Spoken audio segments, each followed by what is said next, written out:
അതൊരു തമാശയാണ്, ഒരു ഒത്തുകളിയാണ്.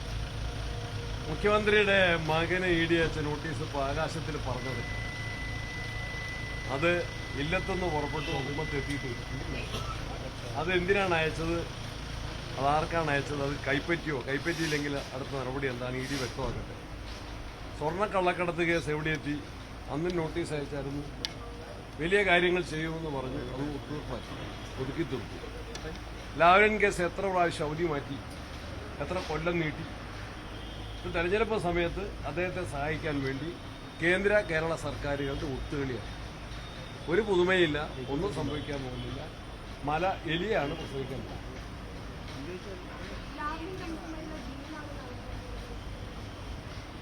ലാവ്ലിൻ കമ്പനിയുടെ കേസ് വളരെ വ്യക്തമാണ്.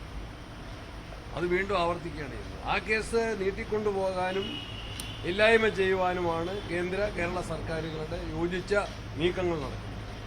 ഇത് മാത്രത്തിലുള്ള അഡ്ജസ്റ്റ്മെന്റാണ്. തെരഞ്ഞെടുപ്പ് സമയത്ത് ശബരിമല ഉൾപ്പെടെയുള്ള വിഷയങ്ങളിൽ ശ്രദ്ധ തിരിക്കാൻ വേണ്ടി ഒരു മസാല കൊണ്ടിട്ടുണ്ട്.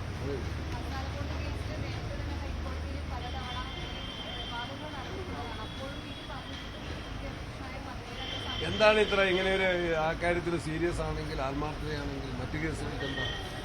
മുഖ്യമന്ത്രിയുടെ മകന് നോട്ടീസ് അയച്ചത് എന്തിനു വേണ്ടിയായിരുന്നു? Get the answer. അതിന്റെ മറുപടി കിട്ടട്ടെ. ആ നോട്ടീസിന്റെ ഗതി എന്തായി, സ്ഥിതി എന്തായി? അതാ ഞാൻ പറഞ്ഞത്, അത് എവിടെയാണുള്ളത് വ്യക്തമാക്കട്ടെ. ഇതൊരു ഒത്തുകളി മാത്രമാണ്. താൽക്കാലിക തെരഞ്ഞെടുപ്പിന്റെ അജണ്ട മാറ്റാൻ LDFനെതിരെയുള്ള ശക്തമായിട്ടുള്ള വാർത്തകൾ. ശബരിമലയാണ് ഏറ്റവും പ്രധാനപ്പെട്ട വിഷയം. കള്ളന്മാർക്ക് കഞ്ഞിവെക്കുകയാണ് CPM, കള്ളന്മാർക്ക് കാവൽ നിൽക്കുകയാണ് CPM. ഇന്നലെ കോഴിക്കോട് CPMന്റെ ജില്ലാ സെക്രട്ടറിയും പറഞ്ഞത് എന്താണ്? പത്മകുമാറിനെ തൊടില്ലെന്നാണ് പറഞ്ഞത്. ജയിൽ കിടക്കുന്ന, ശബരിമല സ്വർണം മോഷ്ടിച്ച് ജയിൽ കിടക്കുന്ന പത്മകുമാറിന് പരിവേഷം ചാർത്തുകയാണ് CPM സംസ്ഥാന സെക്രട്ടറി. അതിനെയൊക്കെ ജനങ്ങൾ എതിർക്കുന്നത് കൊണ്ട് ജനങ്ങളുടെ കണ്ണിൽ പൊടിയിടാനുള്ള ഒരു കുതന്ത്രം മാത്രമല്ല. ശരി, അങ്ങനെ ഞാൻ പത്രത്തിൽ നിന്ന് കണ്ടു, 5 പേർക്കെതിരെ. അത് ഞാൻ പേപ്പറിൽ നിന്ന് കണ്ടു. എല്ലാ കേസും അതിന്റെ വഴിക്ക് പോട്ടെ.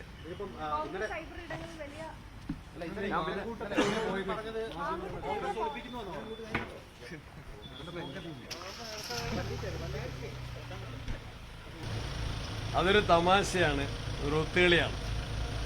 മുഖ്യമന്ത്രിയുടെ മകന് ഇ ഡി അയച്ച നോട്ടീസ് ഇപ്പോൾ ആകാശത്തിൽ പറഞ്ഞത് അത് ഇല്ലത്തുനിന്ന് പുറപ്പെട്ട് കുടുംബത്തെത്തിയിട്ടില്ല.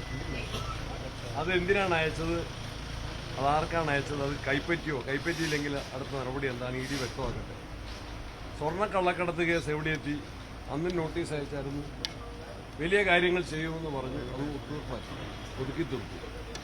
ലാവ്ലിൻ കേസ് എത്ര പ്രാവശ്യം അവധി മാറ്റി, എത്ര കൊല്ലം നീട്ടി. തെരഞ്ഞെടുപ്പ് സമയത്ത് അദ്ദേഹത്തെ സഹായിക്കാൻ വേണ്ടി കേന്ദ്ര കേരള സർക്കാരുകളുടെ ഒത്തുകളിയാണ്. ഒരു പുതുമയില്ല, ഒന്നും സംഭവിക്കാൻ പോകുന്നില്ല.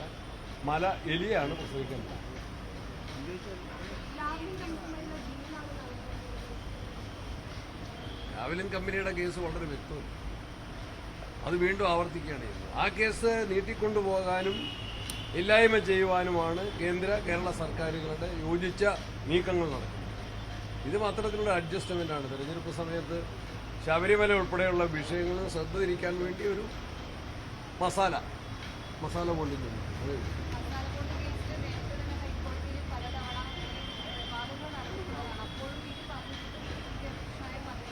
എന്താണ് ഇത്ര ഇങ്ങനെ ഒരു ആ കാര്യത്തിൽ സീരിയസ് ആണെങ്കിൽ, ആത്മാർത്ഥതയാണെങ്കിൽ മറ്റു കേസുകൾക്ക് എന്താ? മുഖ്യമന്ത്രിയുടെ മകന് നോട്ടീസ് അയച്ചത് എന്തിനു വേണ്ടിയായിരുന്നു? Get the answer. അതിന്റെ മറുപടി കിട്ടട്ടെ. ആ നോട്ടീസിന്റെ ഗതി എന്തായി, സ്ഥിതി എന്തായി? അതാ ഞാൻ പറഞ്ഞത്, അത് എവിടെയാണുള്ളത് വ്യക്തമാക്കട്ടെ. ഇതൊരു ഒത്തുകളി മാത്രമാണ്. താൽക്കാലിക തെരഞ്ഞെടുപ്പിന്റെ അജണ്ട മാറ്റാൻ LDFനെതിരെയുള്ള ശക്തമായിട്ടുള്ള വാർത്തകൾ. ശബരിമലയാണ് ഏറ്റവും പ്രധാനപ്പെട്ട വിഷയം. കള്ളന്മാർക്ക് കഞ്ഞിവെക്കുകയാണ് CPM, കള്ളന്മാർക്ക് കാവൽ നിൽക്കുകയാണ് CPM. ഇന്നലെ കോഴിക്കോട് CPMന്റെ ജില്ലാ സെക്രട്ടറിയും പറഞ്ഞത് എന്താണ്? പത്മകുമാറിനെ തൊടില്ലെന്നാണ് പറഞ്ഞത്. ജയിൽ കിടക്കുന്ന, ശബരിമല സ്വർണം മോഷ്ടിച്ച് ജയിൽ കിടക്കുന്ന പത്മകുമാറിന് പരിവേഷം ചാർത്തുകയാണ് CPM സംസ്ഥാന സെക്രട്ടറി. അതിനെയൊക്കെ ജനങ്ങൾ എതിർക്കുന്നത് കൊണ്ട് ജനങ്ങളുടെ കണ്ണിൽ പൊടിയിടാനുള്ള ഒരു കുതന്ത്രം മാത്രമല്ല. ശരി, സന്ദീപ് വാര്യർ അടക്കമുള്ളവർക്കെതിരെ കേസെടുത്തിട്ടുണ്ട് ഈ അതിജീവിത. അങ്ങനെയാ ഞാൻ പത്രത്തിൽ നിന്ന് കണ്ടു.